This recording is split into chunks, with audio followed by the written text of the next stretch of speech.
Arrest në burg ka caktuar gjykata e Tiranës për ndërtuesin Bardyl Fusha që tentoi të grabiste me armë zjarri një deg të Fibank pranë kompleksit Deliorgji të enjtën e kaluar. Fusha nuk ka dhënë sqarime para tokave të zeza, por është mbrojtur përmes avokatit Mirash Ndoci që kërkoi mas më të butë se arresti në burg. Avokati radhiti disa nga lëvizjet e klientit të tij, nga qëndrimi i pamaskuar, mbërritja në bank me makinën e tij, bindja ndaj urdhërit të policisë për t'u dorëzuar dhe mbyllja e ngjarjes pa pasoja, mbi të cilat provojnë ai se Bardyl Fusha nuk ka personalitetin e një personi me rrezikshmëri. Këto element për mendimin e mbrojtjes nuk përputhen me tipologjinë e një grabitjeje të organizuar apo të mirë strukturuar, por tregojnë mungesë planifikimi profesional, mungesë strategjie arratisjeje dhe mungesë për shkallëzimi dhune.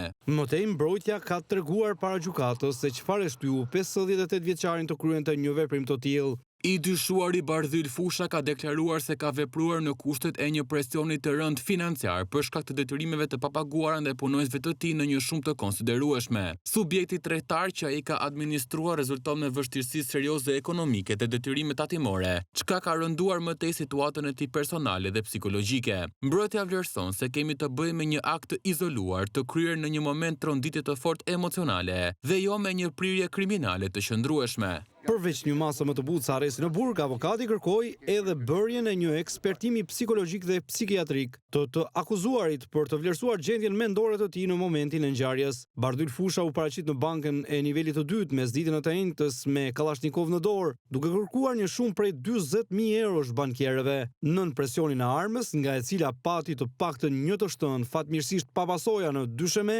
arriti të merrte rreth 10.000 euro. Policia mbërriti në vendin e ngjarjes duke bërë të mundur neutralizimin e tij, teksa menjëherë pas arrestimit tha se veprimin e kreu për borxhe.